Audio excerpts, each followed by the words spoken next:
All right. Good morning, everyone. So my name is Ashley, and this week I went ahead and looked over the 2016 K to 12 edition. So one of the things that I wanted to focus on was the online learning piece. So I know that I was reading back in 2014, blended learning was coming onto like teachers' radars. So now they've started to implement more a full online learning classes for students. And so some of the benefits about, for online learning is that you can take, these courses can be taken anywhere at any time, right? Which similar to higher ed and right now what we're doing, we're able to take these courses online in the comfort of our homes or wherever we are. So that's something that's very beneficial for students. It's also helping students graduate, students who may have be lacking credits or need to make up some time.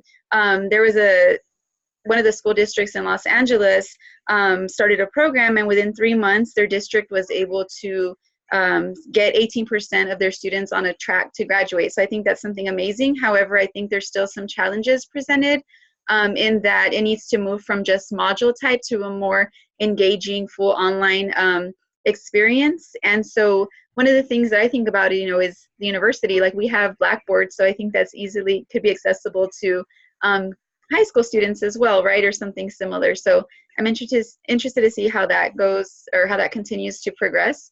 That also aligns to one of the ISTE standards, right? So thinking about students, as innovative designers. So giving them opportunities to use different technologies to design and to solve problems, to be more creative instead of just getting like module type lectures. Hopefully we get to see more of that in the future. So I think, Fiba, you also did 2016, right? So I'll turn it over to you. Yes, I also did the 2016 K-12 edition, and I focused on the collaborative learning. It's a midterm trend for the next 3 to 5 years. And as we know, learning is very social. It's a social construct. And the more people that we have that we work with, the more we're going to learn. And there are 4 principles for collaborative learning: is placing the learner in the center, emphasizing interaction among each other, working in groups, and developing solutions to real problems. So it's beneficial for all students, but particularly for disadvantaged students because they have, even as a teacher, we pair students together that can help each other. So it's beneficial for disadvantaged students as well. And I'm sure most teachers probably try to incorporate collaborative learning in their classroom regularly, but when you use technology as well, it can help students be even more prepared. There's an increasing focus on global online collaboration where they work with students in other countries.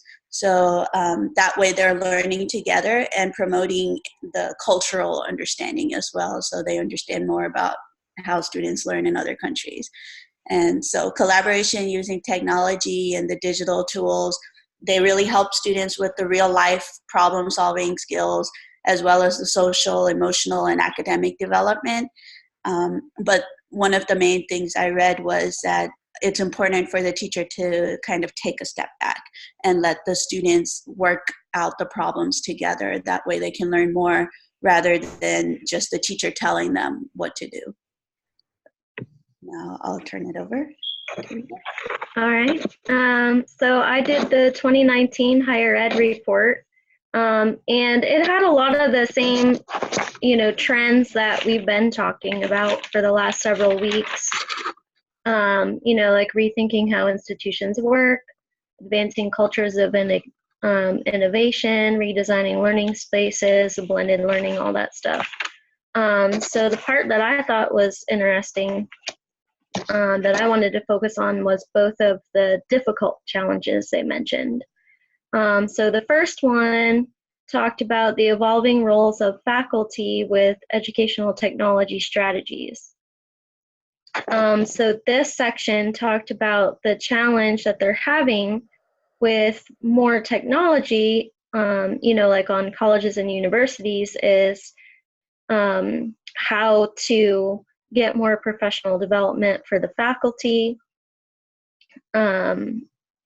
and also like who do they include when they do the professional development. So it talked about the best kind of model is to not only just like present PD to the faculty, but actually to involve them in evaluating which technologies they want to start using, involving them in the planning stages and the implementation stage, so that they're involved through the whole process and can learn how to use it.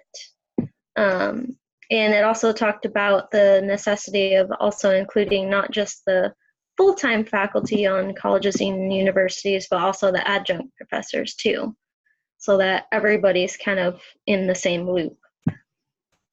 And so I thought that went with our ISTE standard this week for administrators of visionary leadership. Like a lot of the colleges and universities are really trying to think ahead of how they can incorporate more of these new technologies and how can they best support the faculty in learning how to use these new technologies in their classes, whether they're face-to-face or online. And then the other difficult challenge it talked about was the achievement gap. So we've read a couple of those already that talked about the achievement gap, but I thought this one was interesting because it talked about, it's not just about the learning achievement gap, but it's also about, kids that can't pay for the cost of college classes or college materials, like their books and all that stuff. How can we, develop more access to college in general for these students? It talked about, depending where the students live, they might not have access to high-speed internet, and like they have computer labs and the libraries available on campus, but how else, just thinking through how else can they get them to have the internet at home that they need to do, just making more access to computers off campus as well as on campus. And they also talked about how to create more jobs that don't necessarily need a college degree.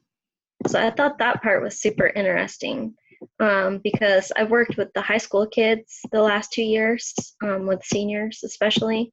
And, we had a number of seniors this year that didn't really have any interest in going to college. They just wanted to go straight into the workforce, but they weren't sure like what kind of jobs they could go into that would make enough money for them to live off of. So I thought it was interesting that part of trying to lower the achievement gap was creating more programs to go into the workforce where they can just get like a certificate or some kind of mastery of skills rather than having to go to college.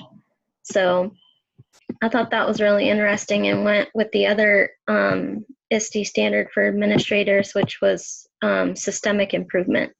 So just trying to improve things, especially for the high school graduates, that don't want to go to college.